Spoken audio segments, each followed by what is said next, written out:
In 1990, my country, Lithuania, declared independence from Soviet Union. Actually, we have broken the Soviet Empire. And people were enthusiastic about going back to private property and free market. At that time, me and my friends, doctoral students, and our professor have established a think tank, a Lithuanian Free Market Institute, to help the country build the background for people to be able to freely act, freely produce, exchange, and benefit from the fruit of their labor. And coming from the domain of shortages, it was quite natural for us to believe that when we enter the rules by which Western civilization is living, we will quite quickly become a country of welfare. And many people believed that they will soon drive Mercedes and Ferrari, and they have their private houses. But in reality, of course, the reform did not withdraw scarcity from our lives. We had a very quick and very early privatization, which was essential for the people. Everyone was given a voucher, and he could get a share from a state-owned company or to buy his own flat out of the state, or to buy the piece of land on which his house was standing. So therefore, we were able to go out from the socialist state-owned state property, which was considered by people to be no one's property. And what does it mean to live in a country of no one's property? That meant that we were all stealing systematically from the state, and we were helping each other to steal. We were all like a gang of people who were helping each other to steal from the state. And now suddenly we all became private owners, and we created background institution for the free market. And of course, first of all, we had to start with a credit and capital system, because of course you all know that the market starts with a free flow of capital. In Soviet system, capital is allocated by the central authority. In the market, you have to decentralize the movement of capital so that the capital can follow the demand, the wish of the consumers, and the capital could follow the needs of the consumers and can really be invested according to the wish of the people. And therefore, we started with a capital market and stock exchange, and already in 3 years of independence, we had a fully operating capital market, stock exchange, and people started to form a mindset of an owner, a mindset of a shareholder, which was, of course, a big change to come from the country of no one's property, where suddenly I am an owner and another one is an owner as well. And we have a lot of ethical questions among us because we all search for our own benefit. In 1993, we introduced a national currency, but there was no constitution to the currency, and people did not consider by which rules should the currency be issued. Most important for most people was to have independent currency from Moscow. And we had it. And the central bank started to introduce very interventionist policies. I know that you in Guatemala are quite lucky not to have very interventionist central bank, but our bank was so successfully fighting with inflation that national currency became twice as more expensive vis-a-vis dollar just in 1 month. And imagine when all business calculations were based on hard currency, of course, business was put out of any operation, because the more you act, the more losses you can earn. And at that time, I felt that it is really a crucial moment to suggest that we could have a sound currency, and we promoted the currency boat model, which means that the currency is fully backed by the foreign exchange and gold reserves. And the central bank can make no interventions. They can only issue as much currency as is backed by the reserves. So I have written the Litas credibility law by my own hand, and we were lucky to get the support of the government, of the ruling party, and it became a law. And I remember how I was trembling the night before the law was enacted, because I had to promise to the people that our currency will become convertible just in 1 day. And before that, of course, there were a lot of barriers for full convertibility, for free flow of capital. And indeed, our currency became convertible just in 1 day. And also I promised that the interest rates, which were very high, almost reaching 100% for a credit, for a business loan, that those interest rates will fall down. I promised that because I understood that if there is no barrier for capital to flow in the country, then of course the interest will go down. And in reality, the interests went down even more than I promised. From 80 or 100%, they became just 18%, 1/8, just in a matter of a few months. And then in a further time, soon they approached like 12%, which allowed people to borrow money and to start their business. And of course, it was instrumental because not everyone could have a big property, but when you can borrow a little bit, you can start your own small business. And Europe became much more open to us, and we became associate members of the European Union. And of course, Europe is a very dear market, and when you can produce on a cheap market, the income at that time was about $20 per month. And when you can sell on the dear market, of course, it's very attractive. And we had a rise of businesses and also a rise of foreign investment coming to the country. Let's get back to scarcity. Of course, with introducing sound money, I had a lot of challenges to face from the people, because people would say, look, we don't want stable money. We want money which would be rather devaluing, because it will easier for export industries if our money gets cheaper over the time.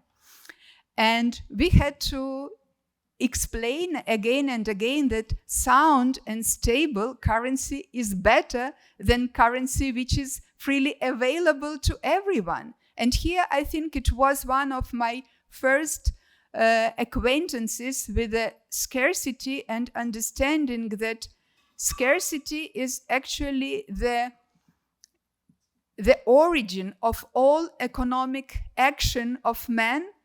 And because resources are scarce, we need somehow to measure. You know, something which is not scarce, like air in this audience, you don't have to measure. You don't have to exchange it. It's just available. But when resources are scarce, and you don't have as much as you wish to have, and another one also doesn't have as much as he would wish to have, and you need to exchange, you need a measurement. And of course, that measurement is a currency, and sound currency should be scarce currency. So scarcity, money actually is a sign of scarcity which civilization has developed in order to help to respond to the scarcity which is all around us. But frequently people think that scarce money is the enemy. They don't understand that scarce money is the biggest helper of humanity, because only because of money, sound money, we can produce, exchange, and we can create welfare.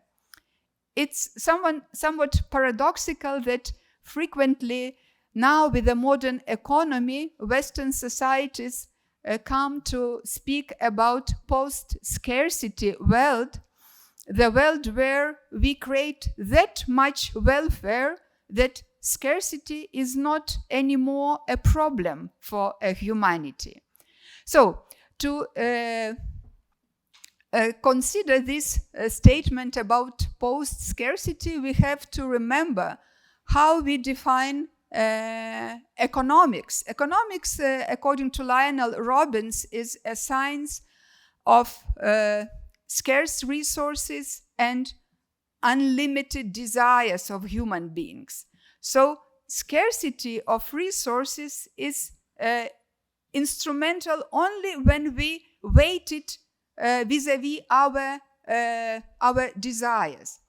And I could ask you now to consider for a moment how many desires and different desires do you have, and are those desires limited or rather endless?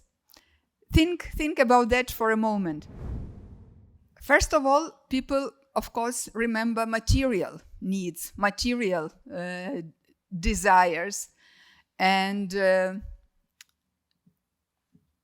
it is very difficult to imagine a human being who has very limited desires. You know, the more you earn, the more you see the opportunity to get something more. You move to a better house, and then you see that people in the surrounding area drive better cars, they send their kids to a better school. So you have to advance together with your surrounding.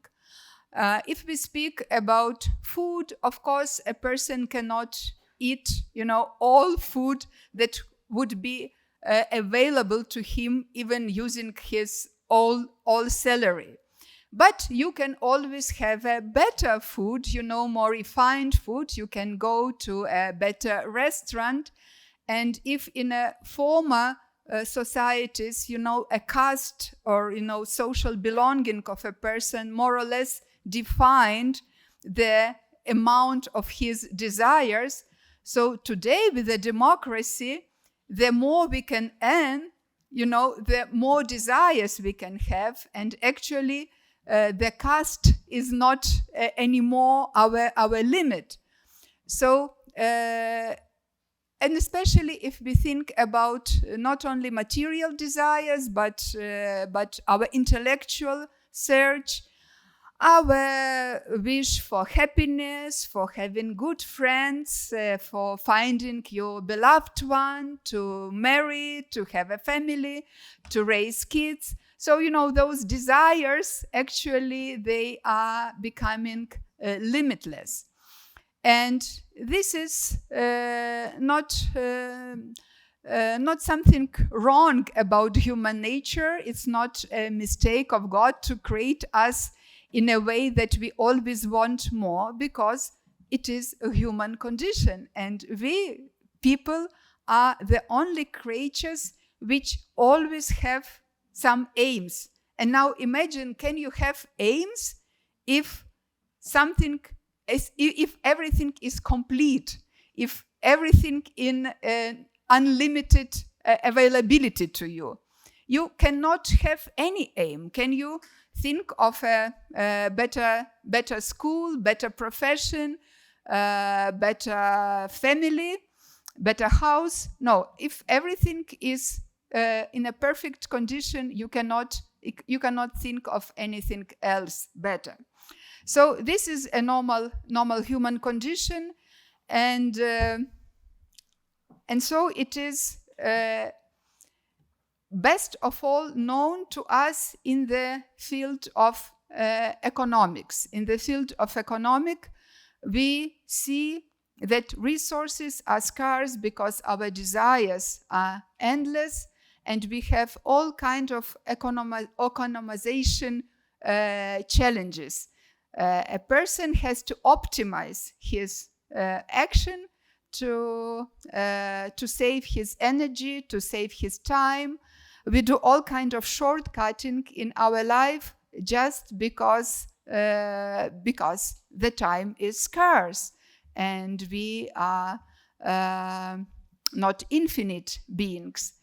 And so it is very nice, I think, for people of economic profession or related to that, to consider also the relationship between the known phenomena in economic domains and some of the unknown phenomena outside of economic domain. And it was my special search when the reforms in Lithuania were more or less completed, and I left my active position to write a novel and also to search for the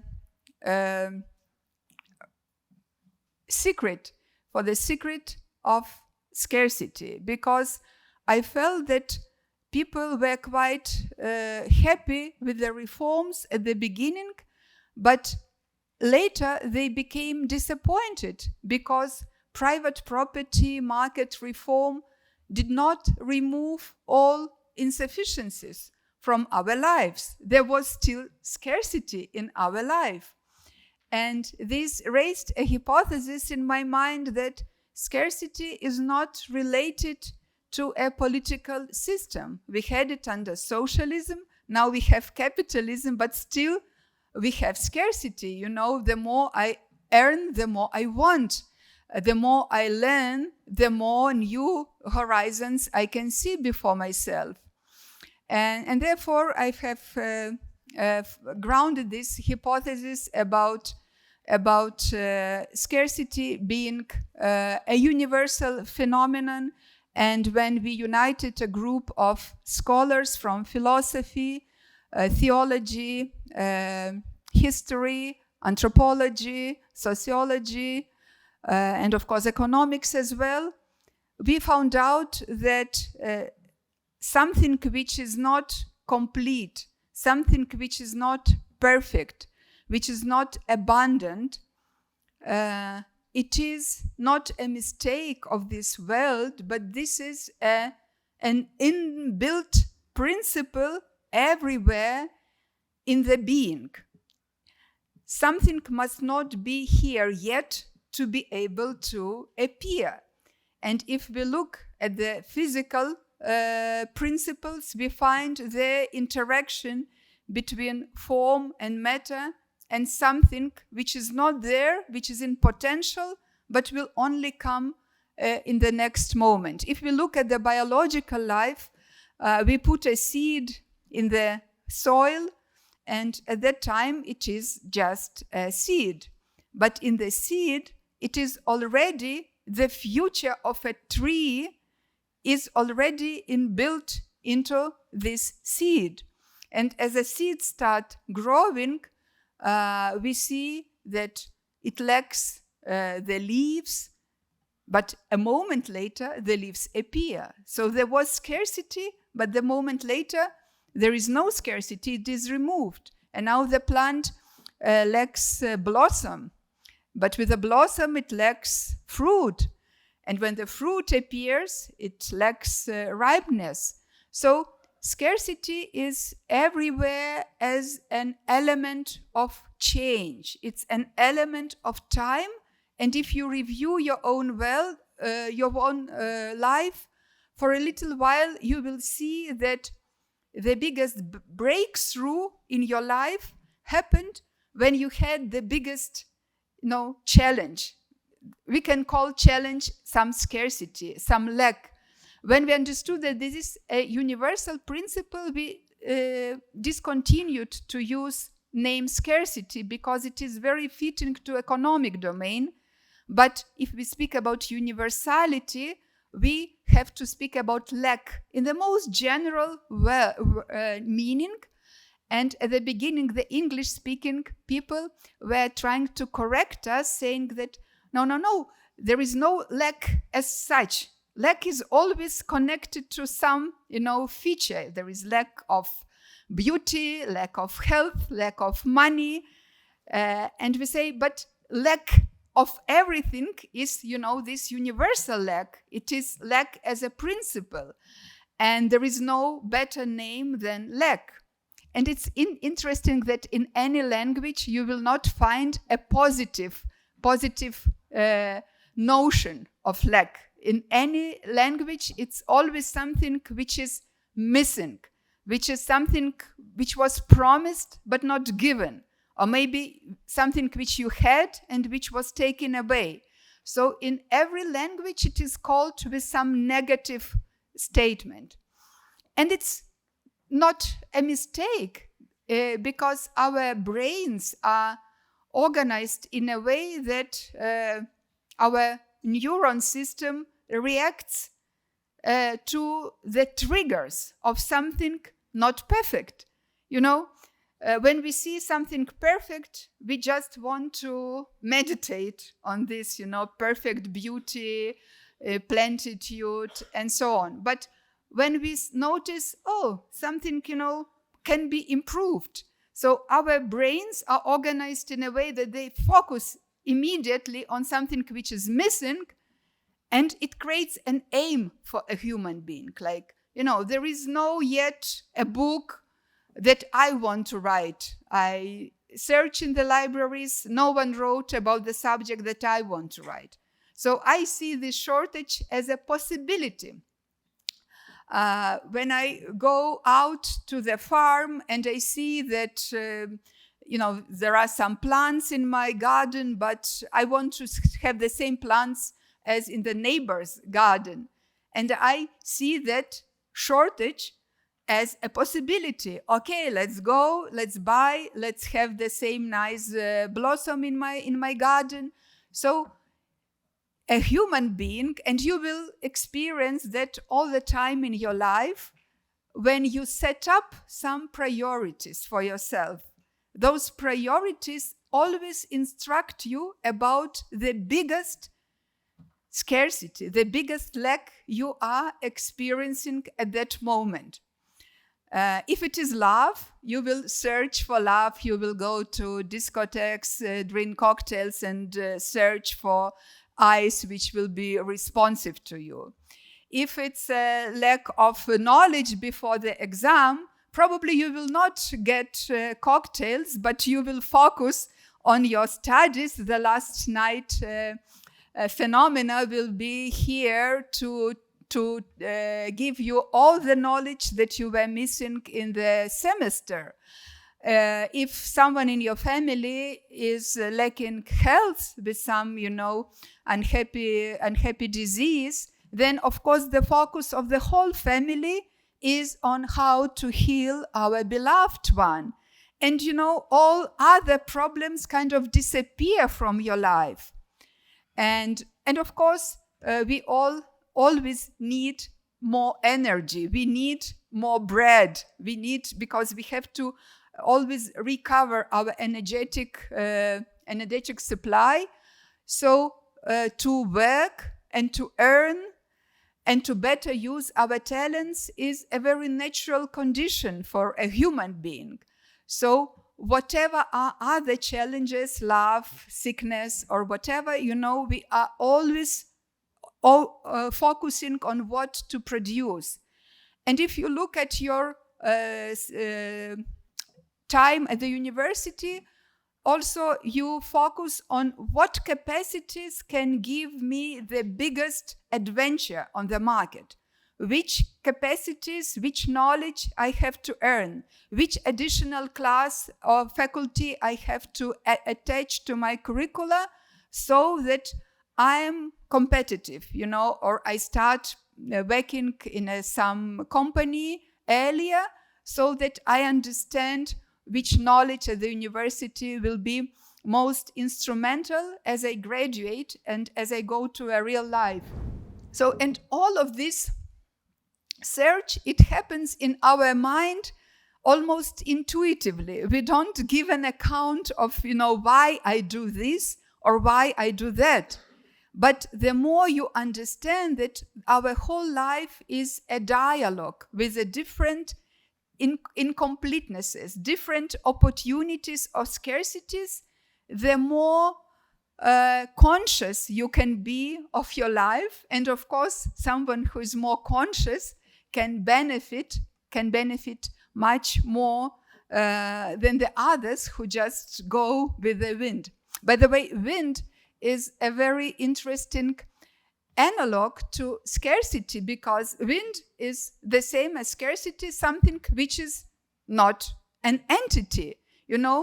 How do you know that the wind blows? You know it by the leaves trembling on the tree, by the waves on the sea, but you don't see the wind by itself. And the same is this lack or incompleteness. It's something which is not an entity, and therefore philosophers did not focus on it that much. But you can always find out when you look at the motion, at the change, at a human search and achievement, you will always find out that in the depths of that, there was some insufficiency. There was some incompleteness, imperfection, which a human being used to perfect the world. And the nicest thing is that by perfecting the world, we also perfect ourselves. If you don't go to work or to have any other occupation, maybe spiritual occupation, you stop advancing almost. Of course, you can still have some readings, some community and so on, but as a rule, the need to be in contact with others, the need to serve others is pushing us as a perpetuum mobile, and we can become more of ourselves by responding to those scarcities. And to connect it very shortly with the public policy, our studies have revealed that lack is almost unknown to civilization as a universal fundamental principle, and therefore we experience it as a lack of this and a lack of that, and we don't have this general overview that lack will always be with us.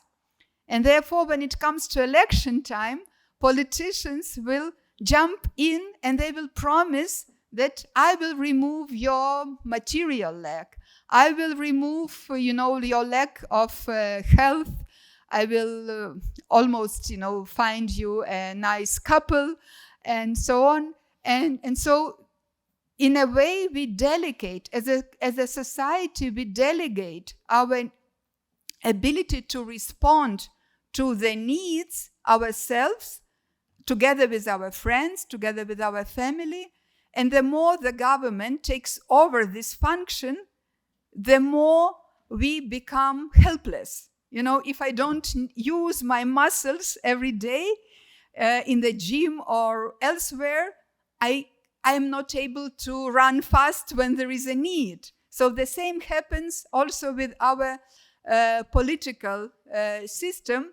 The more we delegate everything to the authorities, the less there is a need for us to come and to say, look, my neighbor, there is a flood in the neighborhood, let's do something, to respond to all small and big troubles all by ourselves. And since the world now becomes a world of calamities, where we still understand there will always be the need to respond, to cooperate, it's essential not to delegate all those needs of a human being to the authority. It's essential to come to peace with this principle of being and to be able to advance ourselves and to protect humanity from a condition when we all become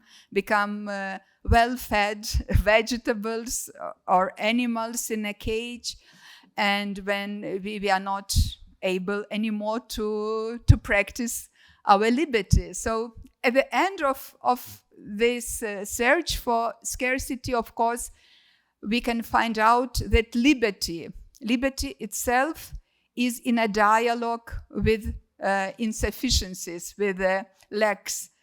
And there is no space for human liberty if everything is completed. If all universities were built, if all trees were planted, there would be no space if all buildings were already constructed, if the world was already perfected, there would be no space for any other action.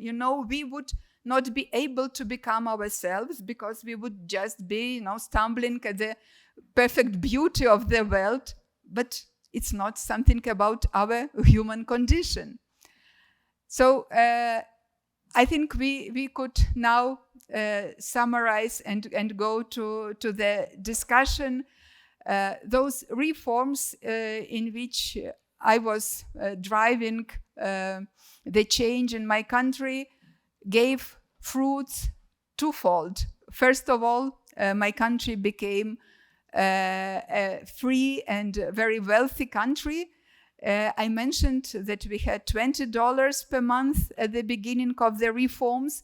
Today we earn over 2,000 every person on average. And it's just 30 years of the change, and the country is wealthy, but the scarcity is still with us, and it means that it will always be important for ourselves and to teach our kids, your kids, to be in peace with this principle, because I think this is the biggest safeguard against depression, against disliking your friends, your partner, against being unhappy with your own imperfectness, because once you find out that your imperfectness is your space to advance, you are a liberated person, and you can go boldly. So I was lucky not to just to make the reforms in my country, but also to find out this fundamental universal principle. And as a former Soviet socialist country, I also want to share this immunity with you. Not be illusioned by the utopian promises of the politicians. Don't believe that the world can be perfected just after one election.